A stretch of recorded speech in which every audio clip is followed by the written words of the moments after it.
Monsieur Meurong, puis-je savoir pourquoi nous ne restons pas dans votre bureau comme les autres interviews? Vous disiez vouloir en savoir plus et vouloir connaître tous les détails de mon activité. Alors, je vous emmène au sous-sol. Oh, non, je n'avais aucune envie de rencontrer vos créatures. Ne vous inquiétez pas, elles sont parfaitement bien enfermées et ne peuvent pas sortir. De toute façon, nous y sommes déjà. Descendez de l'ascenseur. Ne soyez pas timide. Je vais vous faire une visite guidée. Pour le moment, ça ressemble à n'importe quel bureau. Ce n'est que l'entrée par les archives.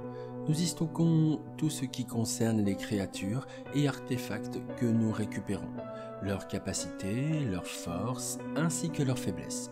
Mais il y a aussi un dossier concernant leur nourriture.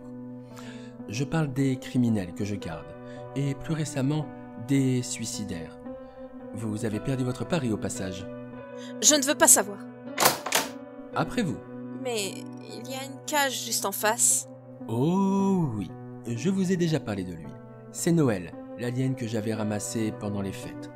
Comme il ne parle pas, je lui ai donné son nom.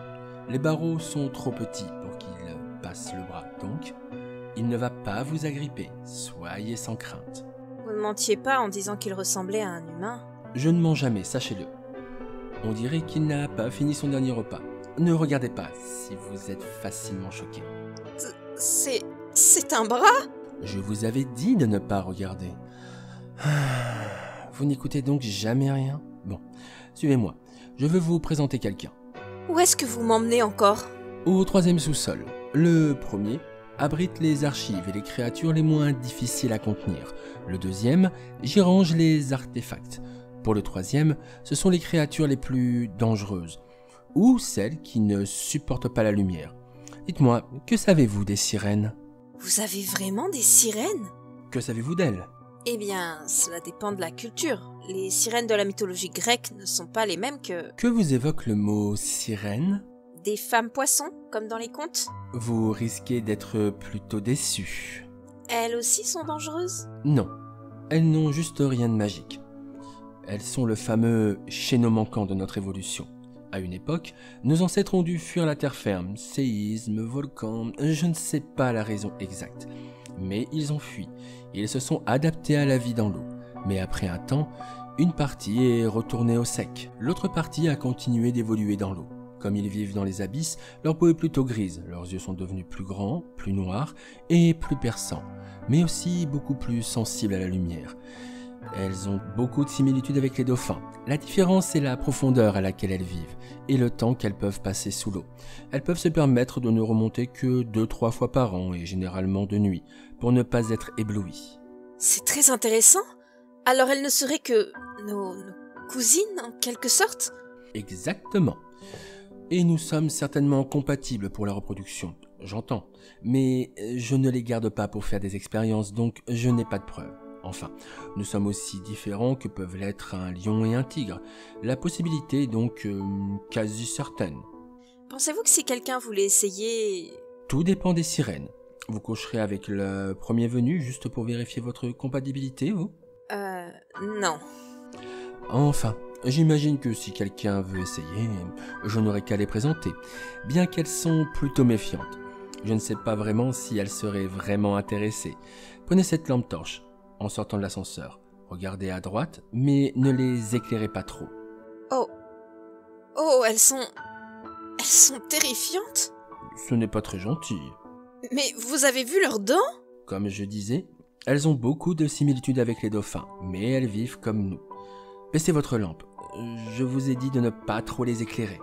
Je regrette de n'avoir qu'un micro, j'aurais voulu avoir une caméra. Je ne préférerais pas. Suivez-moi. Qu'est-ce que vous voulez me faire rencontrer? Vous allez vite comprendre, il n'est pas très éloigné. N'éclairez pas trop les cages, vous pourriez éblouir des créatures qui ne supportent pas la lumière. Je vais juste baisser ma lampe et suivre votre lumière. Vous n'avez pas peur du noir? Non, tout va bien de ce côté-là. Même si les bruits que j'entends autour de moi ne me rassurent pas. Nous y sommes. Vous pouvez l'éclairer. Il est ici, pour sa dangerosité. Pas autre chose. Oh mon Dieu, c'est... Tu te décides à me nourrir directement, finalement, Ellie. Ce n'est pas spécialement pour te nourrir, même si je me doutais qu'elle aurait eu peur de toi. Qui ne serait pas terrifié, à part toi et ta fiche sorcière? C'est en partie grâce à Saphirine que tu ne meurs pas de faim, alors sois un peu plus reconnaissant. Je me nourrissais parfaitement bien seul, avant que tu ne parviennes à m'attraper. Je n'ai pas besoin de toi. Je m'en doute, mais il y avait trop d'accidents. Mais enfin, Mais pourquoi vous vouliez que je le rencontre? Ah, cette terreur. Un délice.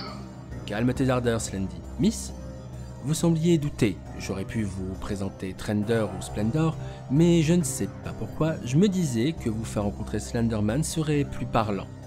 Nous pouvons partir. Je l'ai vu, je vous crois. Partons. Allons, pourquoi vous pressez?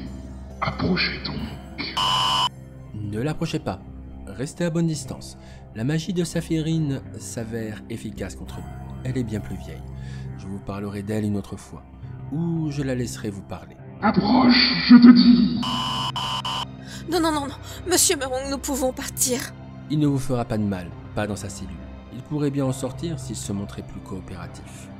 Je ne suis pas un chien que vous pouvez tenir en laisse, comme mes frères. Tes frères sont libres de partir s'ils le souhaitaient. C'est leur propre choix. T'avoir à mes côtés pour capturer Offender m'arrangerait beaucoup. Vous ne pensez pas, Miss ? Oui, sans aucun doute. Et si j'ai bien compris, il mange plus maintenant que vous le gardez, non? Exactement. Sur ce, nous allons finalement partir. Rester trop longtemps en sa présence pourrait lui permettre d'entrer dans notre tête pour y trouver nos pires frayeurs. Venez. Sa magie s'épuise, Hayley. Elle ne me tiendra pas éternellement ici. Pas moi. Et quand je sortirai, je me fiche bien de me nourrir de tes peurs. Je ne te tuerai pas non plus. Tuer tes enfants me semble bien plus divertissant. Tu crois me tirer dessus? Ne fais pas comme si tu ne craignais rien. Toi aussi tu as des peurs. La téléportation te permet de faire croire que les balles ne te tuent pas. En vérité, elles ne t'ont juste jamais touché. Tu n'es pas un fantôme ni un démon, tu es un être vivant. Et une balle dans la tête peut tuer n'importe quel être vivant. Il en est de même pour tes frères, et je pense particulièrement à Offender s'il continue à m'échapper. Je risque de ne plus avoir le choix. Tu vois, Sandy, je n'ai pas besoin d'entrer dans ta tête pour connaître tes peurs. Venez, Miss. Vous n'avez vraiment pas peur de lui? Tout ce qui est vivant peut mourir, d'une manière ou d'une autre. Dans cette cellule, il est juste incapable d'utiliser sa téléportation. La seule chose qui l'a toujours sauvé. Coupez donc votre micro. Je vous enverrai Saphirine la prochaine fois, pour qu'elle vous raconte son histoire.